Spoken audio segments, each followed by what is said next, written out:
Fatty liver में fruits तो फायदेमंद होते ही हैं, इसके साथ ड्राई फ्रूट्स यानी कि सूखे मेवे भी बहुत लाभ पहुंचाते हैं।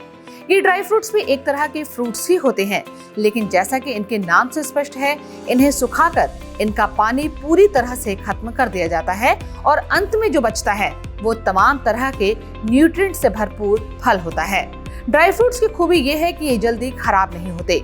इस वीडियो में बात करेंगे कि आखिर क्यों ड्राई फ्रूट्स फैटी लीवर के साथ साथ कई बीमारियों में इतना फायदेमंद होते हैं, और फैटी लीवर की समस्या आए तो कौन से सूखे मेवे खाने चाहिए।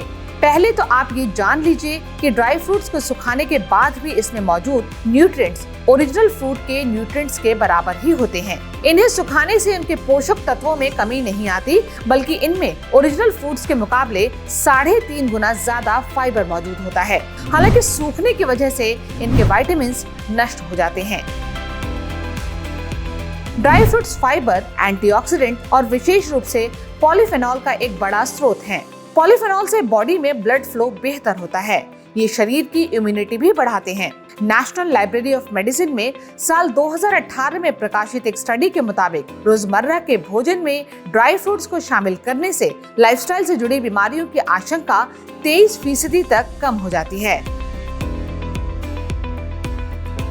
बहुत से ड्राई फ्रूट्स, खासतौर पर अखरोट, ओमेगा 3 फैटी एसिड से भरपूर होते हैं। ये तत्व लीवर को तो ठीक ढंग से काम करने में मदद करते ही हैं, साथ ही ब्लड में ट्राइग्लिसराइड के लेवल को कम करने में भी मदद करते हैं। फैटी लीवर में डायबिटीज का खतरा भी बढ़ जाता है। ऐसे में समझना जरूरी है कि आपको कौन से ड्राई फ्रूट्स खाने चाहिए और कौन से नहीं। फैटी लीवर के रोगियों को किशमिश, मुनक्का और सूखे हुए मीठे फल जैसे कि स्ट्रॉबेरी, मैंगो, पाइनएप्पल, चेरीज वगैरह नहीं खाने चाहिए, क्योंकि इनमें शुगर की मात्रा ज्यादा होती है।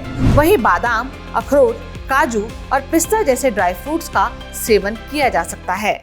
अब ड्राई फ्रूट्स की बात अगर हम करें तो जब हम एक डाइट प्रिस्क्राइब करते हैं और हम बोलते हैं कि आपको कैलोरी रिस्ट्रिक्शन डाइट लेना है या आपको कार्बोहाइड्रेट कम करना है, तो लोगों को ये टेंशन होता है कि हमें एनर्जी कहाँ से मिलेगा हमारे बॉडी में। तो क्योंकि सारा तो अपने डाइट में से काट दिया, लोगों को लगता है कि अब तो हमें एनर्जी का कोई सोर्स नहीं है। तो वहाँ पर ये प्ले करता है ये जो आपके फैट्स है, ओमेगा 3 जो गुड फैट्स होते हैं, जो आपके नट्स एंड सीड्स होते हैं।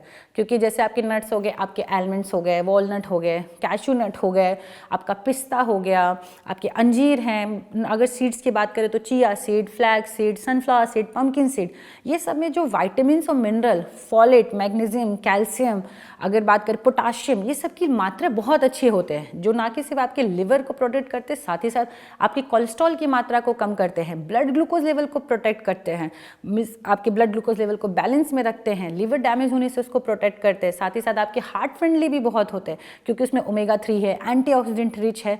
तो ये कहा जाता है कि अगर आप अपना दिन नट्स से या एक हैंडफुल नट्स आप अपने डे में रखते हैं, तो आप अपने लिवर को नहीं, साथ ही साथ अपने आप ओवरऑल ऑर्गन को भी, ओवरऑल डिजीज को भी प्रोटेक्ट करते हैं।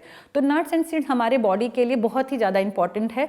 आप कोई भी नट्स ले सकते हैं, एक कॉम्बिनेशन ऑफ नट्स बना सकते हैं, जिसमें आपने 4 बादाम रख लिया, 2 अंजीर रख लिया, एक वॉलनट रख लिया, एक प्रॉपर एक कॉम्बिनेशन बना के। जरूरी नहीं कि आपको सिर्फ वॉलनट ही पूरे दिन खाना है, पूरे दिन आलमंड ही खाना, एक कॉम्बिनेशन ऑफ नट बनाए। अगर आप कॉम्बिनेशन ऑफ नट्स बनाते हैं तो आपके हर एक नट्स के, जैसे आलमंड में अगर विटामिन्स, आलमंड्स में अगर आपके मैग्नीशियम का, पोटाशियम का कंटेंट ज़्यादा है, तो वॉलनट में आपको ओमेगा 3 मिलेगा, एंटीऑक्सीडेंट मिलेगा। तो जब आप कॉम्बिनेशन ऑफ नट बनाते हैं तो आपको कॉम्बिनेशन ऑफ न्यूट्रिशन आपके बॉडी में जाता है, जो हर चीज़ तरीके से बैलेंस करता है। तो नट्स भी हमारे बॉडी के लिए बहुत ही ज़्यादा इंपॉर्टेंट है।